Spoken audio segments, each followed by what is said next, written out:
जय श्री राम। आज की किस्किंधा कांड के उस एपिसोड की हम बात करते हैं। अगर इसे जीवन में समझ गए तो जीवन की ऊंचाइयों को छू सकते हैं। ये प्रसंग है जब समंदर पार करके जाना होता है सभी को, तो सभी लोग अपने अपने बलों का प्रदर्शन तो कर रहे हैं, लेकिन हनुमान जी जो हैं सो चुपचाप बैठे हुए हैं। तो उसी समय जामवंत जी जाते हैं और कहते हैं, कहे रिछपति सुनु हनुमाना, का चुप साधी रहे हो बलवाना। हे हनुमान जी, आप तो बहुत बलवान हैं, फिर भी आप चुपचाप बैठे हुए हैं। आपको तो समंदर पार करके जाना चाहिए। सभी अपने अपने बलों का प्रदर्शन कर रहे हैं, आप क्यों नहीं कर रहे हैं? लेकिन हनुमान जी पर कोई असर नहीं होता है। वो चुपचाप अपने आराध्य के ध्यान में खोए हुए हैं और श्री राम जय राम जय जय राम, श्री राम जय राम जय जय राम बोलते हुए जा रहे हैं। लेकिन हनुमान जी इस बात पर कतई ध्यान नहीं दे रहे हैं कि मुझे जामवंत जी क्या कह रहे हैं। फिर जामवंत जी कह रहे हैं, पवन तनय बल पवन समाना, बुद्धि विवेक विज्ञान निधाना। हे हनुमान जी, आप वायुपुत्र हैं, आप में उन्हीं के समान बल है, उन्हीं के समान गति भी है, आप में बुद्धि भी है, आप विवेकी भी हैं। सचमुच हनुमान जी तो बुद्धि और विवेक से भरे हुए हैं। ज्ञानी नाम अग्रगण्यम, ज्ञानियों में सबसे आगे है, बुद्धि में सबसे आगे है। लेकिन आज जामवंत जी के बातों का उन पर कोई असर नहीं हो रहा। जामवंत जी उनको बार बार बोल रहे हैं, आप बलशाली हैं, शक्तिशाली हैं, आप अपने पिता के समान बलशाली हैं, उन्हीं के समान आपके पास गति भी है, आप जाइए। लेकिन नहीं, हनुमान जी तो बस श्री राम जय जय राम मगन हैं अपनी ही धुन में। जीवन में तो यही होता है दोस्तों। हम भी जाते हैं अपने काम के प्रति काम करने के लिए, किसी को अपना बिजनेस दिखाने के लिए जाते हैं, सीधे चल दिए, सामने वाली बात सुन नहीं रहा है, ध्यान नहीं दे रहा है। जामवंत जी की बातों को और हनुमान जी ध्यान नहीं दे रहे हैं, सुन नहीं रहे हैं। हनुमान जी बस पड़े हुए हैं। जामवंत जी आज लगता है सर्वे करके नहीं गए। जैसे कि हम सर्वे करके नहीं जाते हैं कि सामने वाले को किस चीज़ में क्या इंटरेस्ट है, मैं क्या ऐसा उनको बताऊं जो उनको लगे अरे वाकई ये मुझे चाहिए। उसी के लिए वो ललायित है, वो अपॉर्चुनिटी वो खोज रहा है। ये कब पता चलेगा? जब हम जिस काम के लिए जा रहे हैं उसमें पूरी तन्मयता के साथ पहले सर्वे करें, प्लान करें, फिर जाएं। नहीं तो होता क्या है कि बॉस ने कह दिया, हमारे सीनियर ने कह दिया, हम उठाए और चल दिए, कुछ भी बके जा रहे हैं, अपना प्रोडक्ट दिखा रहे हैं, अपना प्लान दिखा रहे हैं, लेकिन सामने वाला बस सुन रहा है, ध्यान नहीं दे रहा। सुनने और ध्यान देने में अंतर होता है।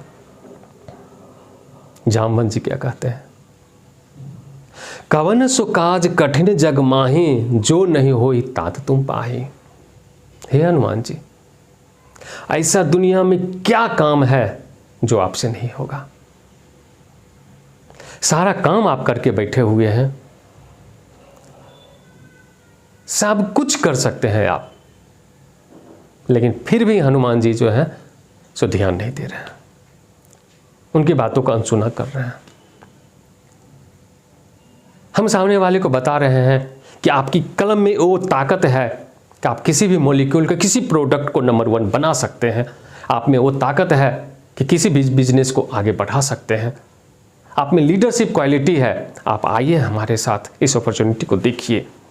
बस यही कहते रहते हैं। कभी ये नहीं पता करना चाहते हैं कि अरे भाई उसको इस चीज़ की ज़रूरत नहीं है। हो सकता है उसे छोटी से छोटी चीज़ जो आपके नज़र में लगता है कि ये महत्वपूर्ण नहीं है, वो उसके जीवन का उद्देश्य हो, वो उसे पसंद आता हो, वो सुनना चाहता हो। वो पता लगाइए कि क्या है, क्या सुनना चाहता है सामने वाला। हनुमान जी को कोई मतलब नहीं है कि दुनिया में मैंने क्या किया नहीं किया, जो भी किया। जामवंत जी कहते हैं कि सभी लोग, सभी बानर भालू अपने अपने बलों का प्रदर्शन कर रहे हैं, आपको भी करना चाहिए। हनुमान जी कहते हैं कि जिनके पास अपना बल है वो करे।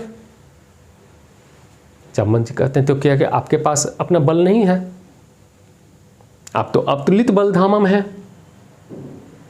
हनुमान जी कहते हैं कि नहीं, मेरे पास तो अपना बल नहीं है, अतुलित बल धामम हूं मैं।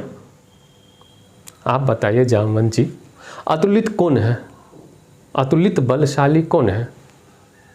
कहते प्रभु श्री राम। और धामम मतलब, धामम मतलब जगह, तो मैं तो अतुलित बल धामम हूं। कहने का मतलब ये हुआ कि वो जो बल है वो मेरे में, शरीर में रखा हुआ है। प्रभु क्यों, कैसे रखा हुआ है आप तो जानते हैं। जासु हृदय अगार बसे ही राम सर चाप धर। मेरे हृदय में कौन बसते हैं? प्रभु श्री राम बसते हैं। वो अतुलित बलशाली हैं, वो मेरे हृदय में बसते हैं, रहते हैं। मेरा शरीर वो रखने का जगह है। आप एक उदाहरण के साथ समझिए कि अगर कोई व्यक्ति हमारे घर में 100 बोरी सीमेंट रखने के लिए दिया, तो क्या वो मेरा हुआ? उस सीमेंट की बोरी पर मेरा क्या अधिकार है? नहीं है, कोई अधिकार नहीं है। लेकिन अगर जिसने वो रखने के लिए दिया, उसी के घर बनाने के काम के लिए अगर ये सीमेंट चाहिए, तो मैं हंसते हंसते दे दूंगा। हनुमान जी बोलते हैं कि ये बल जो मेरे अंदर में है, वो जिनका है उन्हीं के काम के लिए है, मेरे लिए कुछ नहीं है। अब बातों ही बातों में हनुमान जी बता देते हैं। और जामवंत जी तो लीडर है, वो पकड़ लिए कि हनुमान जी कैसे जगेंगे, हनुमान जी कैसे विशाल रूप धारण करेंगे, हनुमान जी कैसे समंदर को पार करेंगे। दोस्तों, ये सीखने वाली बात है। या अगर आपको पता नहीं है सामने वाले की कि क्या चाहत है, क्या उद्देश्य है जीवन में, क्या वो सुनना चाहता है, तो बातों बातों में ही वो अपना बात बता सकता है। लेकिन इसके लिए आपको अच्छा श्रोता बनना पड़ेगा, ध्यान पूर्वक उनकी बातों को सुनना ही होगा। बस क्या था, जामवंत जी तो फिर मारे चौका, मौके पर चौका उन्होंने मारा। उन्होंने कहा, अरे हनुमान जी, राम काज लगी तब अवतारा। आपका जन्म ही तो हुआ है प्रभु श्री राम के काम के लिए, उन्हीं का काम करने के लिए आपको समंदर पार जाना है। हनुमान जी जैसे ही सुने, बोले अच्छा, प्रभु श्री राम के काम के लिए ही तो है ये शरीर, ये बल है, उनके काम में तो फिर देरी क्यों? फिर तो वो भुद्राकार शरीर बनाए, पर्वत के समान बनाए, पर्वताकार शरीर हो गया उनका। जैसे ही सुने, राम काज लगी तब अवतारा, सुनते ही भयो पर्वताकारा, पर्वत के समान उन्होंने शरीर बना लिया। अगर किसी व्यक्ति को, किसी बच्चे को अगर आप वो उनका जीवन का उद्देश्य बता देते हैं, तो उसके जीवन में सारी आलस गायब हो जाएगा, सारी बहाना गायब हो जाएगा। जो पहले बहाना बनाता था कि मैं 5 बजे उठ नहीं पाऊंगा, मैं ये नहीं कर पाऊंगा, वो नहीं, जैसे उसके जीवन का अपना उद्देश्य पता चलता है, वो फिर देखिए सब आलस को झाड़ दिया, तो फिर उठ खड़ा हुआ। और फिर बोलते हैं, जामवंत जी, ये समंदर क्या है मेरे लिए? ये तो नाला है, नाला है। लील हिलांगहूं जलनिधि खारा, सिंह नाद कर 12 बारा। शेरों की तरह गर्जना करते हुए। क्यों? क्योंकि उनको पता चल गया कि ये प्रभु श्री राम के काम के लिए जाना है। दिल में, सीने में जो आग झजक बैठी, सुलग रही थी, वो अब धधकने लगी। किसी भी व्यक्ति के जीवन में अगर वो आग लग जाए ना, तो ऐसे ही शेर की तरह गर्जना करते हैं। वो लक्ष्य, वो आग सीने में होना चाहिए। दोस्तों, 1962 में जब भारत और चीन के बीच जब युद्ध हुआ था, तो कहा जाता है कि एक सिपाही थे, जिनको उनके कमांडर ने कहा कि इस पुल को पार करके तुम्हें वहां पर अपना तिरंगा लहराना है।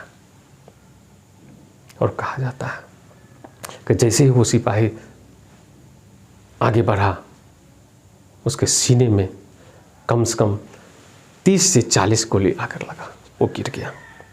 लेकिन उसका कमांडर ने कहा, जवान उठो, तुम्हारा लक्ष्य तुम्हें बुला रहा है।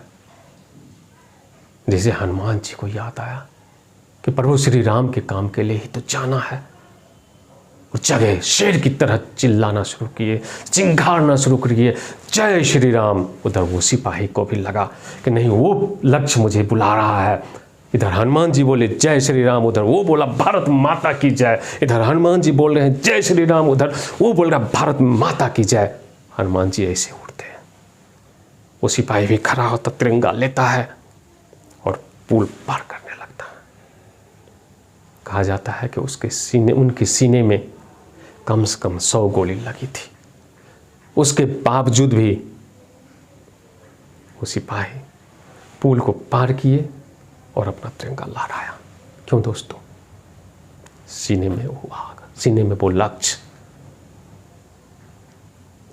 प्रभु श्री राम जब सीने में आ जाते हैं तो हनुमान जी कहते हैं कि ये समंदर तो मेरे लिए नाले के समान हो गया।